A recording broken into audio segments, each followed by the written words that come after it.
We found a doll on the side of the road, and then my daughter started getting very, very sick.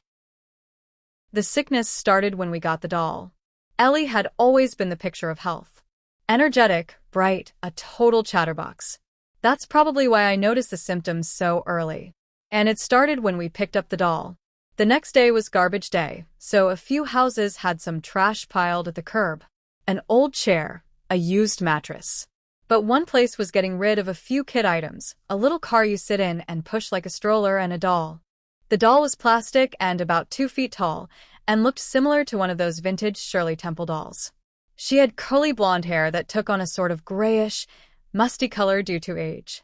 Her eyelashes were long, and she was grinning, showing off little square teeth. She was wearing an elaborate lacy peach-colored dress. Mom, Are they throwing out the doll? Ellie asked. Yeah, I guess so. I want it. Can we get it? Please. I slowed the car down. I hated taking stuff off the curb like that because obviously it was being thrown out for a reason. What if it was covered in black mold? What if it was sitting in the back of an attic for decades, with mice and bats and all sorts of nasties? What if it was haunted, like that weird Annabelle doll everyone's always talking about? But that fear was quickly squelched as Ellie started crying. I know. Don't reinforce bad behavior. Don't give in to tantrums. That's nice in theory, but when you had a miserable day at work and feel a migraine coming on, you really don't give a fuck about what all those parenting books say. I pulled over, got out of the car, and grabbed the doll. You can't play with it until I wash it, I told her. Okay, she sniffled. That night, after I'd wiped the doll down with some baby wipes, Ellie was on cloud 9. I heard her whispering to the doll as she tucked it in. She'd named it Lila, to go with her other favorite doll, who she'd named Lily. I love you, Lila. I can't wait for tomorrow, Lila.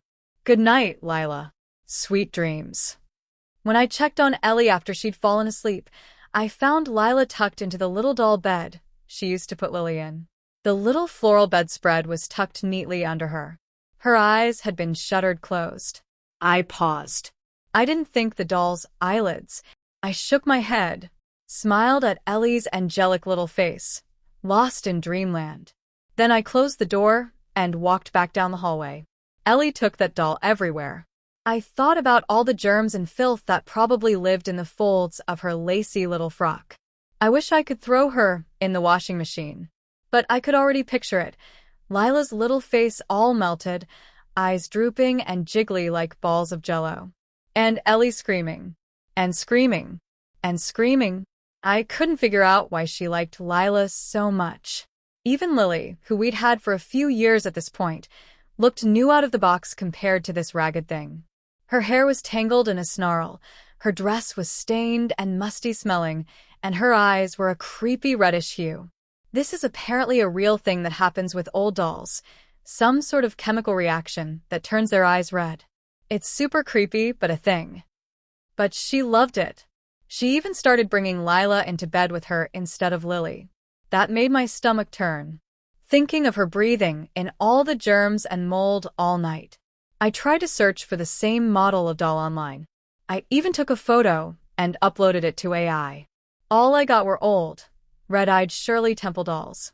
But this wasn't a Shirley Temple doll. Her face was too long, her eyes were too big. And then Ellie started getting sick. It first happened about a week after we got the doll. I woke up with a start in the middle of the night. Ellie was crying. I could hear her wails through the door. What's wrong? It hurts, she wailed. What? What hurts?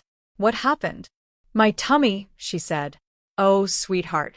It's going to be. She interrupted me with a stream of vomit.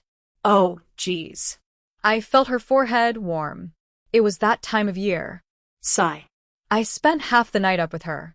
But that was the problem. The sickness didn't really go away. Even a week later, Ellie was still complaining of nausea every few days. She threw up a few times a week. Maybe she's getting food allergies, my sister told me on the phone. You can get her tested. One night, Ellie woke me up at 2 a.m. I sat up to see her standing in the doorway. Mommy, I threw up, she said weakly. Oh, sweetheart. I hugged her and got her cleaned up. I figured she'd want to sleep in my bed, but she seemed to be feeling well enough to go back to hers. I walked her back to her bedroom. I stopped dead in the doorway. Lila was sitting up in the middle of the bed, perfectly posed, not the way a messy 7-year-old would leave her. She was sitting up straight, hands in her lap, her creepy reddish eyes locked on me. And she looked like she was smiling?